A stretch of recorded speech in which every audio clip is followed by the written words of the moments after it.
La entrevista con Pedro Ferriz de Con. Central FM. Equilibrio. Algunos indicadores macroeconómicos tienen que ser revisados y yo le quiero agradecer a Juan Pablo López, que es investigador de ingresos y deuda en el Centro de Investigación Económica y Presupuestaria, el CIEP, el que esté conmigo esta mañana. Juan Pablo, buenos días. Buenos días, pues saludos a ti y a tu auditorio. Muchas gracias. Oye, ¿cómo anda el país, cómo andamos los mexicanos en función del costo de la deuda pública, la posición financiera que tenemos en ese sentido y cuánto dentro de este costo está pesando Pemex y la Comisión Federal de Electricidad? ¿Cómo lo están viendo ustedes? Ok, antes que nada me gustaría comentar que recientemente acabamos de publicar una investigación en CIEP donde justamente abordamos lo que es las implicaciones del costo de la deuda pública para las empresas productivas del Estado, entendiéndose Pemex y CFE, donde uno de los mensajes más importantes que identificamos es que del presupuesto disponible con el que cuentan Pemex y CFE, entendiéndose presupuesto disponible como el presupuesto aprobado para el costo de la deuda que no se ha ejercido, o sea, ya descontando lo que se pagó al primer trimestre, y si consideramos los vencimientos esperados de los instrumentos de deuda, que serían sus obligaciones financieras de corto plazo, Pemex y CFE deberían enfrentar a vencimientos esperados equivalentes al 3.5 y 2.2 del presupuesto disponible con el que cuentan. Ahora, esto... Sí, te Bueno, escucho. me gustaría explicar un poco de lo que estamos hablando. Primero, entender lo que es un vencimiento esperado. Por ejemplo, nosotros hablamos mucho del 7, lo que es el saldo del costo de la deuda. Si nos referimos al saldo, hablamos de los pasivos acumulados y toda la emisión de deuda que se ha tenido a través de la historia, esto de acumulado. Y el costo es el costo por intereses y pago de la deuda y comisiones que se tiene de este mismo saldo. Para Pemex, la deuda es de aproximadamente 1.1 billones y para CFE es aproximadamente de 0.4 billones de pesos. Es el saldo.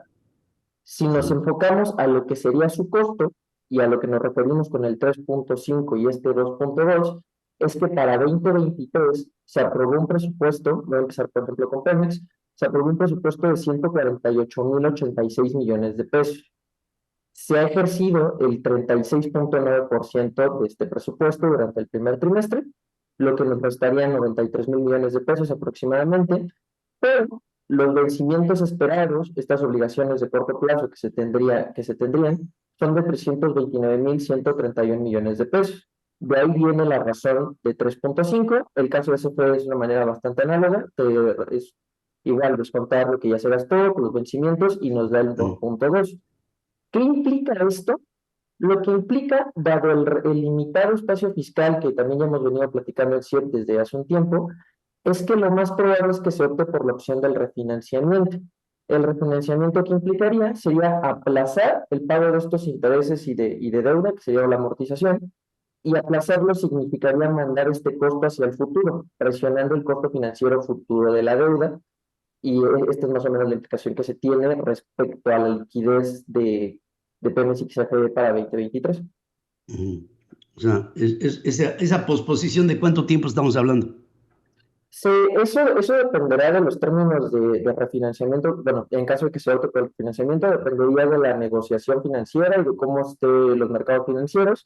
Pero sí habría que destacar que en este entorno de altas tasas de interés derivado de las tendencias inflacionarias que se observan de manera internacional, es que sí puede volverse más cara la deuda en el futuro, pero que también es importante abrir el debate y fomentar el debate de la opinión pública sobre la posición financiera de Pemex y CFE para analizar su rentabilidad, su sostenibilidad en el largo plazo y su liquidez, por ejemplo, para este caso de 2023. Correcto. Ahora, dentro de todo esto ha habido un constante aumento de las tasas de interés en todos los bancos centrales del mundo. Esto, evidentemente, si no están amarradas en función de porcentaje las ataduras con la deuda que tienen estas dos empresas paraestatales, me imagino que los montos se habrán trepado en el último año de una manera pues, que no se esperaba que fuera tanto. Y esto puede estar generando necesidad de que la Comisión Federal de Electricidad y Pemex se basen en que llegue otra vez papá gobierno y sea papá gobierno el que le resuelva sus problemas de corto plazo, me imagino. Pues, en este caso, igual por lo que comentaba del limitado espacio fiscal y por las obligaciones financieras que ya se tienen pues igual de la deuda del gobierno federal, lo que se está pagando de Pemex y CFE, pues lo más probable es sí podría observarse alguna parte del sobreejercicio para el costo financiero de la deuda desde una perspectiva presupuestaria, pero lo más probable es que sí se opte por la opción del refinanciamiento o que se busque algún otro instrumento innovador desde la parte de las paraestatales, pero sí recordar que el entorno de altas tasas de interés vuelve más costoso este refinanciamiento. Eh, ¿Podrías decir entonces que, vamos a pensar que Pemex saliera a emitir, Pemex y CFE salieran a emitir papel para cubrir obligaciones de corto y mandarlas allá al éter, ¿no? Al futuro. ¿Crees que en caso de que esto fuera, habría apetito por estos documentos? ¿O estamos hablando de dos organizaciones que ya no tienen tanto crédito internacional como para poder invertir en ellas? Dependerá también de la evolución tanto de los mercados financieros como del desempeño de ambas empresas productivas del Estado durante 2023. También de la calificación crediticia, si tenemos una calificación menor, si el costo financiero tiende al alza, pero eso se sabrá hasta que en caso de que se opte por el refinanciamiento salgan estos términos de refinanciamiento y se pueda revisar de más o menos en cuánto se está renegociando este alargamiento del plazo del pago de deuda. Ujú. Pues sí, son coyunturas. Fíjate que estoy pensando ahorita que me hablas de todo esto. Aparte hay un costo laboral tremendo, ¿no? En las dos organizaciones que lleva a una deuda en el terreno de lo laboral, más pensiones y jubilaciones, pues estamos hablando de cargas extraordinarias que están teniendo estas dos paraestatales que se han convertido en una especie de peligro potencial, porque desde el punto de vista de los estados financieros, yo veo a dos organizaciones que no tienen una viabilidad futura importante, ¿no? O sea, no son muy promisorias en términos de inversión. Por ejemplo, si hablamos como de todo este panorama en general, cuando nosotros hablamos de espacio fiscal, nos referimos al presupuesto que se tiene para hacer política pública de coyuntura. O sea, es descontar las obligaciones que se tienen sí o sí que pagar, donde sí están las obligaciones financieras, y como mencionas, también está el pago de pensiones. Pero desde la perspectiva del costo financiero, pues también es importante entender cómo se compone el saldo de la deuda, ya que este saldo es el que nos está generando el costo del que te estoy platicando. Por ejemplo, Mm, al inicio de 2023, en el caso de Pemex, el 22.3% del saldo de su deuda estaba en corto plazo. ¿Eso qué implica? Que se tiene que pagar en menos de un año.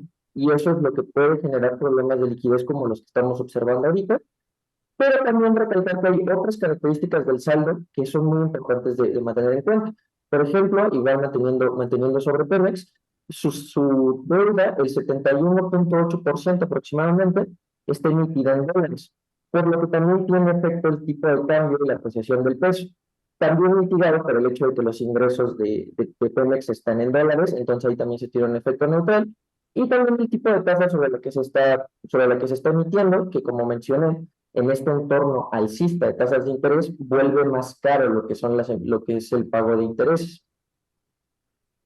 claro, pues esto nos está poniendo, yo creo que en un panorama complejo porque, por ejemplo, en el caso de Petróleos Mexicanos, estamos viendo que los objetivos de producción no se están cumpliendo, estamos muy por debajo de lo que era la expectativa de crecimiento dependiendo de las metas que se habían propuesto en Petróleos Mexicanos para este año, incluso para el cierre del año pasado y para el cierre del sexenio, y vamos por debajo.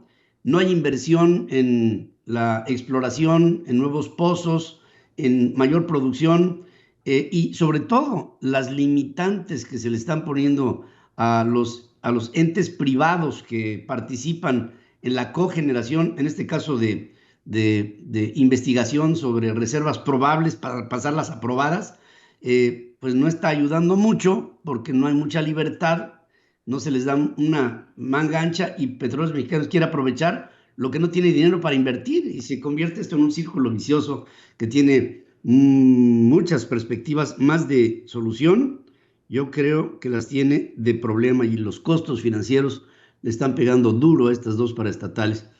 Juan Pablo López, yo te agradezco mucho el que hayas tomado esta comunicación. Vemos que tenemos una política pública del gobierno en la que se quiere seguir viendo a Pemex y a la CFE como se veían en los años 70, y creo que ahí tiene que evolucionar, y las dos empresas tienen que diversificarse y tener una visión mucho más amplia, sobre todo cuando vienen otras energías a suplir a las fundamentales, a las que han sido parte de la revolución industrial y que hoy estarán cambiando dramáticamente. Muchas gracias, y contigo quiero enviar un saludo a todos los investigadores del Centro de Investigación Económica y Presupuestaria por todo su trabajo y todo lo que hacen por México. Gracias y buenos días. Gracias por estar aquí. Muchas gracias. Buenos días. Gracias, buenos días. Juan Pablo López, investigador en ingresos y deuda del Centro de Investigación Económica y Presupuestaria, conocido como el CIEP. Informar es nuestro compromiso. Opinar, nuestra responsabilidad para generar la tuya. Soy tu amigo Pedro Ferriz de Con, y desde hace más de 47 años he estado marcando el cambio que México necesita. Mantente en equilibrio en Central FM para que juntos podamos entender todo aquello de lo que te informas. CentralFMequilibrio.com. Te espero para cambiar a México. Central FM Equilibrio, marcando el cambio que México necesita.